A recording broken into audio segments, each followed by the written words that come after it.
Finally a Porsche that's not red or yellow. We have a 911, and we put a new radio and a backup camera in it.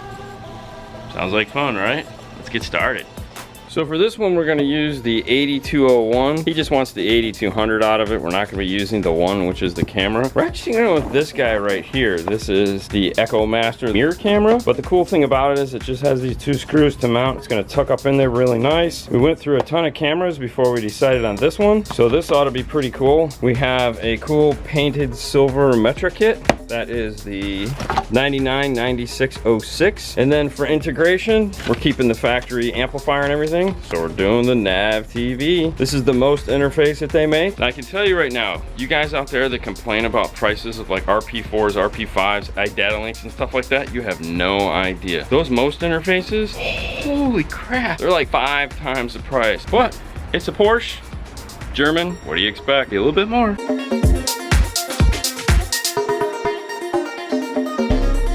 So let's take a look at all the parts that we have. As we said, we have the NavTv. This is the most HUR, head unit replacement. In the box is a ton of stuff. A main wiring harness like this, has RCAs on the end so that you can integrate into the factory amplifier. There's the fiber optic cable, because that's why this is needed in the first place, is because it's a fiber optic system. This is the fiber optic box. This is the goodies. This is what actually makes everything happen. There's an antenna adapter. There's a steering wheel interface. There's the USB programmer. There's also a little adapter here to take the factory, what's plugged into the back of the radio now. And the reason why you have this is an extension, because obviously there's not a ton of room behind the radio, so this allows you to extend the factory fiber optic. There's some instructions, and they're pretty good too, so make sure you actually thumb through these, maybe even read them. I know, right? Why would you want to do that? We're also going to need this guy right here. This is a BHA 1787.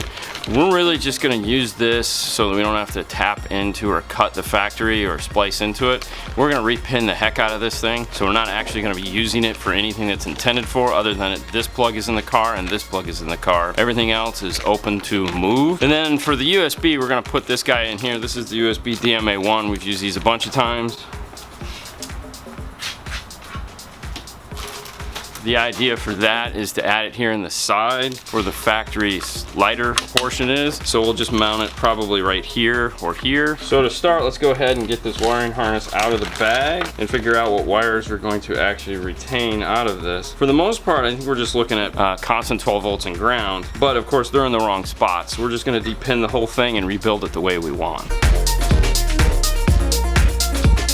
So as far as the power plug goes, really the only 2 wires we're using is the ground, which is in the factory spot, so you don't have to depin the ground. You have to switch the red and the yellow, so the yellow goes here. We have power and ground, that's all we're gonna use this for. We don't need this double harness, we only need this harness right here. So we're gonna go ahead and sand this whole portion of the harness off, so that all we have is this piece here.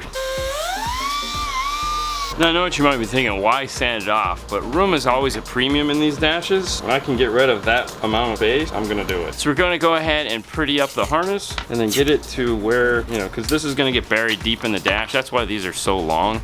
Of course, we're using the felt interior Tessa tape. If you'd like to get some Tessa tape for your install, go ahead and head over to Dean and Fernando's tool drawer at dandftooldrawer.com. So on this harness, you definitely have to check color guide here on page 3. The yellow wire is not a memory wire. This is actually an accessory input. You have to go find an accessory, which Fernando's doing right now, to tap this into, because this doesn't generate an accessory.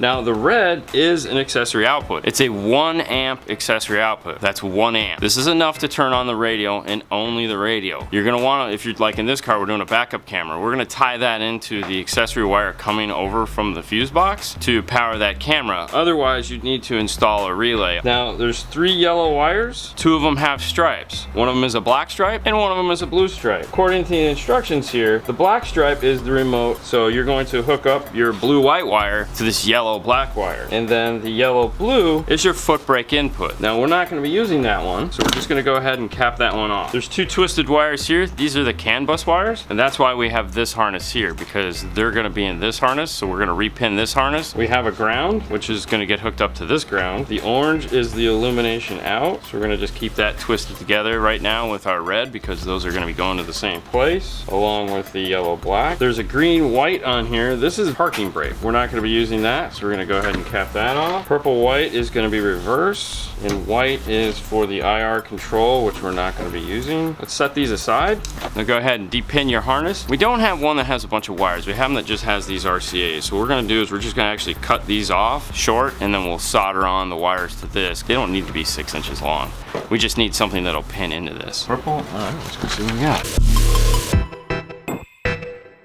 So CAN bus is talked about on page 5 right here. It talks about the actual connector, and then it gives you the pinout for that connector on page 6. If you're like, where's this information? It's on the next page. This red harness here, if you read the notes here, it says this may be part of a 3-pin harness. This is the 3-pin harness plug. As you can see, there's like 3 spots in here. Now what we've done is we go into the car, we plug this in, and we go and look at the note here where it talks about CAN high, CAN low. In this particular car, it was the yellow blue and the black blue were the wires, and we went ahead and put an L and an H on the corresponding spot so that we can just match it up here. Now what we're going to do is go ahead and cut 2 of these off and solder on our brown and brown red wires to them. I appreciate you guys letting me hang out with you. I'm learning a lot by watching you guys do this. How to talk to cameras and not look silly? That's usually what most people get out of this. No, what it's showing me first and foremost is that this job was way bigger than me. You know, I thought I knew halfway how to do it by looking at videos, but you guys are showing me that I didn't know shit. For low is brown, so we're gonna go ahead and plug that into here, and then brown red is high. We'll go ahead and plug that into here. So now we have our high-low CAN bus all in a nice little plug. We can go ahead and tape this up here, and then get these hooked up, tape that up, and then we're gonna do some testing.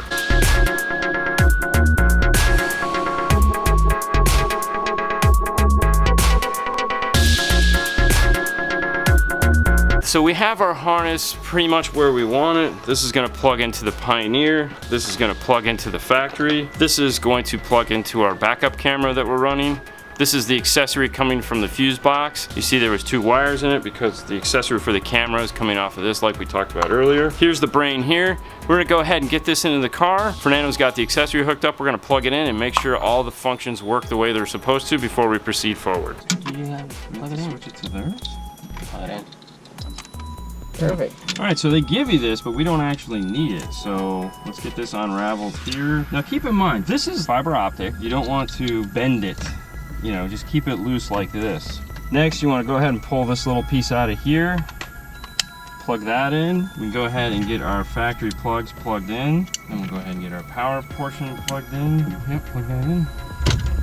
All right, so of course Fernando got the accessories, so we're good there. What we want to test is this harness to see, make sure everything is passing through to here. We have 12 volts, we have accessories. Go ahead and turn on the lights. We have headlights. Go ahead and shift it into reverse. This is not generating the reverse. This was the one wire I was concerned about. There is some notes on there. Some cars have it, some cars don't. This one's clearly one that doesn't. Now we're gonna just go ahead and plug in the radio real quick and make sure we have some sound. We have sound, but we have no reception. We knew it was this one. I know. We tested. Desk, there's a blue-white remote turn-on wire. That's it. So one thing we weren't sure of is in the harness there's a red, there's a brown, there's this white one. They don't really talk about the white one. The white one is the amplified antenna turn-on. So we have one of the pins we took out. We're gonna go ahead and pin that in and hook it up to accessory, and that'll give us the ability to get FM reception. We've been waiting to put in the backup camera because we wanted to make sure this harness generated remote reverse, because we're gonna be in the back. Obviously we talk about it many times. We can just grab the reverse light wire back there if needed. And in this case, we're going to need it. Other than that, everything is doing what it's supposed to. Let's get started on getting that reverse camera in.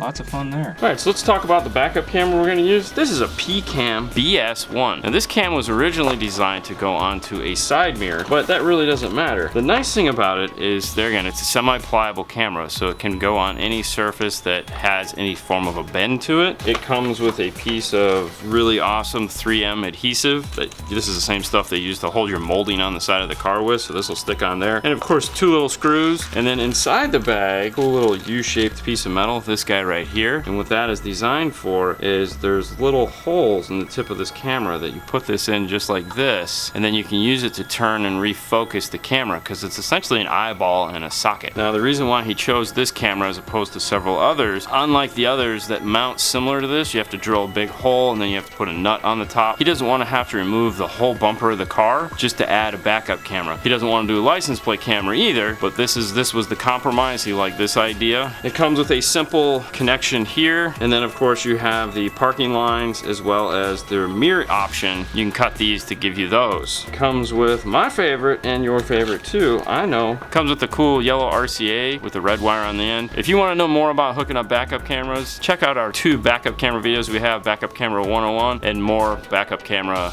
installation. If you don't know how to install a backup camera after that, I don't know what to tell you.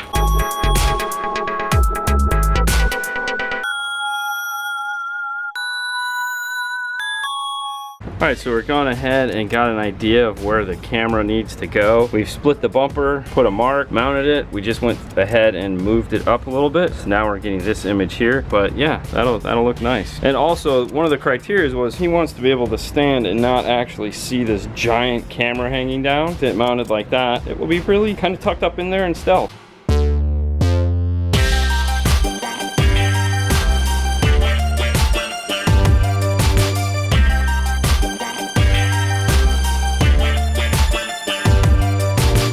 So Fernando went ahead and is tapping the reverse trigger back here at the light, running it through the factory boot. Gonna go ahead and solder into it here. He's gone ahead and tested it. Now he's putting this all back together. What I need to do is the grommet is right here. It's actually underneath this top. So I need to go ahead and get this part of the car apart so that we can run our wiring up into the dash.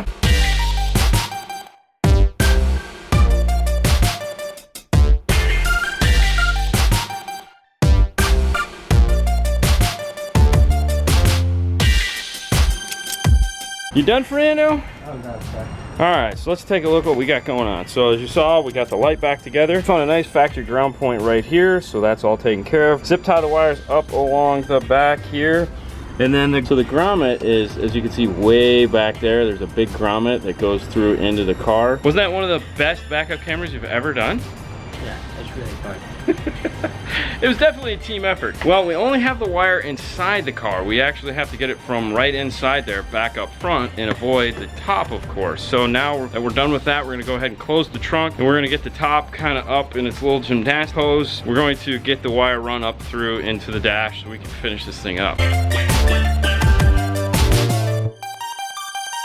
So of course the dash kit comes with a pocket that we're not gonna use.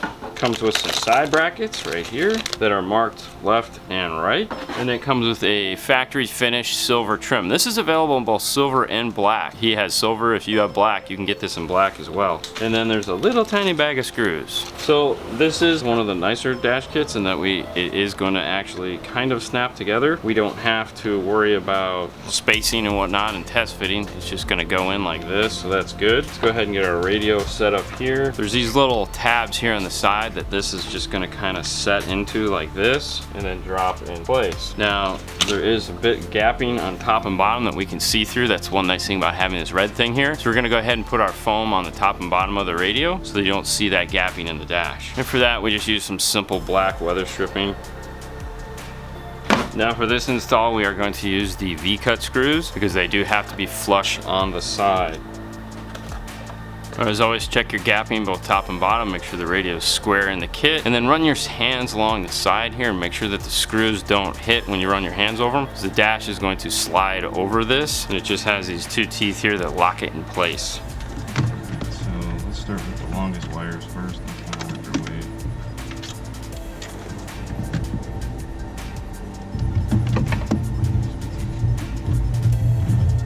Alright, let's turn on the key and see what she does.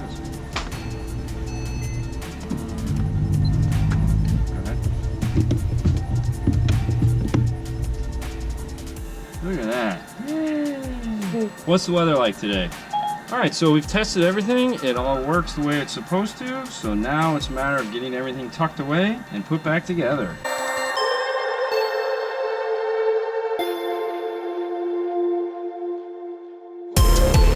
All right, guys, we're done with this one. Looks great. Subwoofer's back in. Backup camera. You know what? I didn't show you the backup camera. Let's take a look at that real quick. All right, so here we go. Here's the camera. It tucks up in there real nice. You can keep your factory trim ring if you want. You can see it's centered in there really good.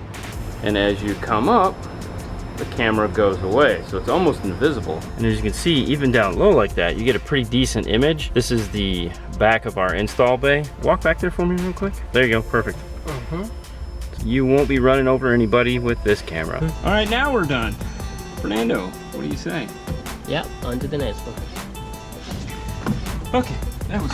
Have a nice night. We'll see you next time. Bye. Bye.